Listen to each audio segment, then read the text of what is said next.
Hello, New Prospect. Welcome to RTB 2021 for April 14th, 2021. Hope you're doing well this day.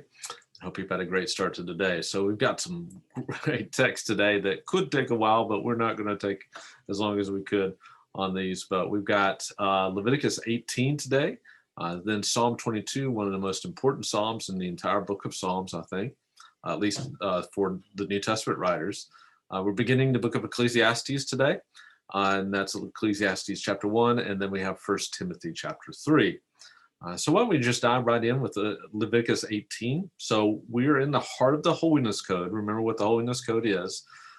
This is the instructions to the covenant community of faith, Israel, on how they are to be separated from the world around them and dedicated to God. And this is the most complete instructions, you could say, for that covenant community on sexual relationships, specifically what is forbidden by God in terms of sexual relationships. So it's not talking about the beauty of sexuality, for instance, as Song of Solomon does. This is outlining those borders, those boundaries of the sexual relationship and sexuality that God intends for His people.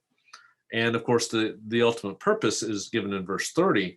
That this is not to be, you're not to engage in any of the practices that the cultures surrounding Israel, and the cultures surrounding Israel were very much based in religions that were fertility religions. In other words, they often had sexual practices as part of their religious observances and the cult itself, because of course sexuality is tied to fertility, and so oftentimes they would employ things like cult prostitutes, and so all these things are being detailed here. But the cultures around them were also practicing other types of deviant sexual behaviors, and God is here, I think, outlining those boundaries, saying that this is a gift, but it's a gift with certain boundaries, and the way you behave in this arena of life is something that, of course, that shows that you're dedicated to God and separated out from the culture around you. Another thing that this text shows, I think, is the closeness of the family relationships. That much of the rationale here that we find is not just based on who you are as God's people, although that's the primary motivation, I think, and who God is, but also because of protecting the integrity of the family unit as well. So that's Leviticus 18. We could comment more, but if you have questions specifically on that, you can feel free to shoot me an email. We'll move to First Timothy 3. How about that one? In First Timothy, we have, of course, again, pastoral epistle written to Timothy. And here Paul is providing Timothy with some specific instructions on what overseers and deacons should look like. And for me, this is something that every church member ought to meditate on, because, of course, one of the most important things that a church can do, church members and a church as a whole can do, is to choose effective leaders for that church, whether that is the deacon or the elders, church staff members, and, of course, the deacons and the overseers of the church as well. So overseers and deacons being two separate offices here, overseers basically being the elders or the pastors of the church. And notice it's interesting to look through this list, that in most cases, most of the qualifications are internal qualifications. They are character-based qualifications. And really, they're qualifications, if you look through them, that everybody in the church should aspire to. This is not just something that leaders should aspire to, and that everybody else can take it or leave it. No, this is something that everybody who is a believer in Jesus Christ should aspire to, these types of character qualifications. And yet it is really important, isn't it, for leaders to to strive after these character qualifications, to be men who hold to these types of, who model, not hold to, but model these character traits within their life.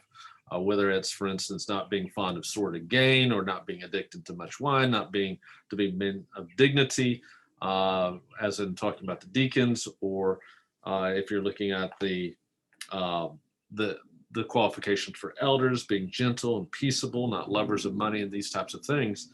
The one qualification that really is specific to the elder that you would say perhaps is not applied to everybody, even deacons, is this able to teach that's found in verse 2.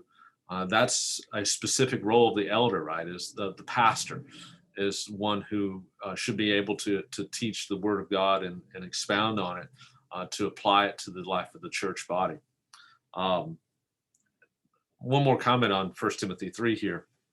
Is verse 16, we have an early Christian confession talking about who Jesus is, that he was revealed in the flesh, vindicated in the spirit, seen by angels, proclaimed among the nations, believed on in the world, and taken up into glory. Probably an early Christian confession that Paul is quoting here to Timothy. So that's kind of a cool thing as well. But the main point of this text, of course, is Paul outlining what the leadership of the church should look like. And we need to be holding our leaders to account, holding even your pastors to account to these qualifications. And also, this is the kind of leader that we need to be seeking out and raising up within our churches as well. And that brings us to, we'll go over to Ecclesiastes chapter 1. So we're beginning this book of Ecclesiastes, and I could spend a lot of time talking about this book and introducing it. So I'll just hit on a few things here.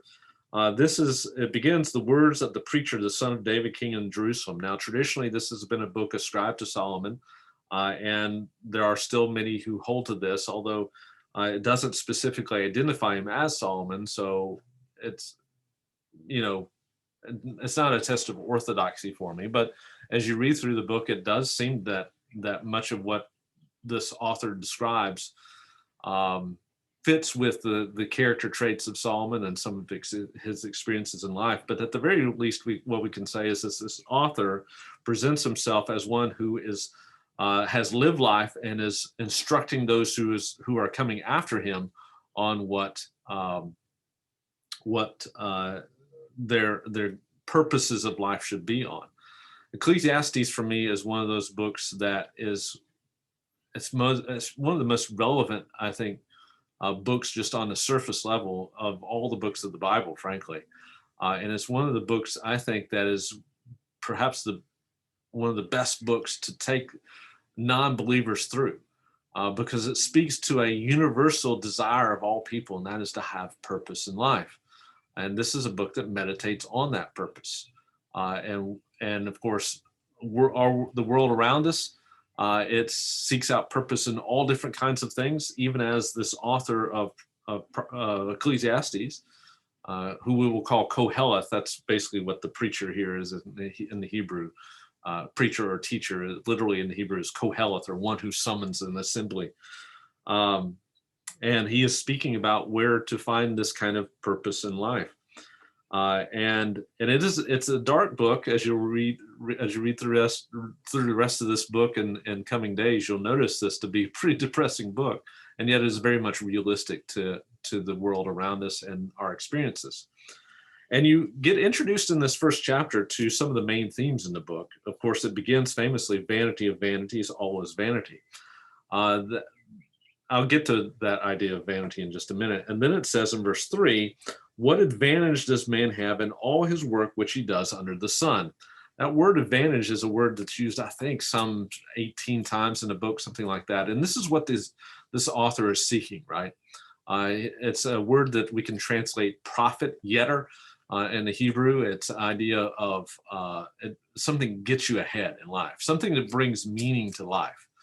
Okay, so where do we seek this meaning? Well, the Koheleth here asks, well, you do it under the sun. Now, what is under the sun? This is a phrase, under the sun, that's used 30 some odd times, I think, in the book.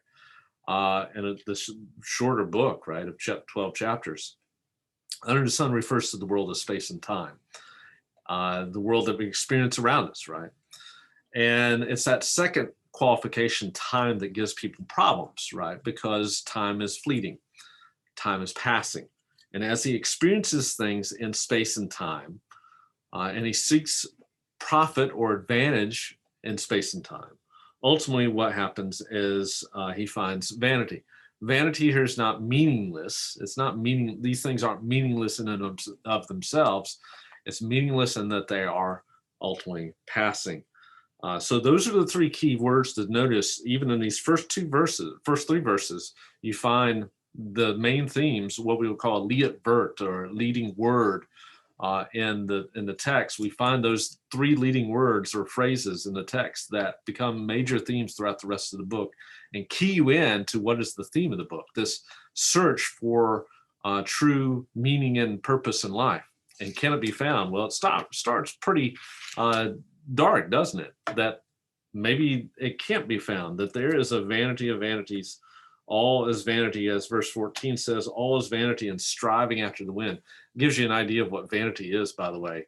Again, it's not meaningless. It's the ephemeral nature of life. It's here and it's gone. It's like striving after the wind, trying to catch the wind, and it can't be done. Okay, we'll comment more on Ecclesiastes as we go through. And that brings us to Psalm 22. Psalm 22, as I stated, one of the more important Psalms in all of Scripture. Of course, this is a Psalm that's on Jesus's mind and heart as he dies on the cross. And of course, Psalm 22 is a lament psalm. It begins, my God, why have you forsaken me?" Which is, of course, one of Jesus's last 7 sayings as he is on the cross. And what this tells me, though, is that Jesus is not just meditating on that one verse. I think he's meditating on the totality of the psalm, because as you read through the rest of the psalm, you'll see some very direct fulfillments in the life of Jesus. In fact, I think the gospel writers, as they write the account of Jesus's trial and scourging and death on the cross, they have this psalm in mind. For instance, they talk about the people wagging their heads. Well, that's literally a quote from Psalm 22 that's being fulfilled in the life of Jesus, specifically while he's on the cross, as they're saying, let God save you. If you're the Messiah, come down from the cross. The psalm talks about the casting of lots. It talks about the hands and feet being pierced. So this is very specific in its fulfillments in the life of Christ. And this is a psalm, again, if it's a Psalm of David, written some 1,000 years before the time of Christ.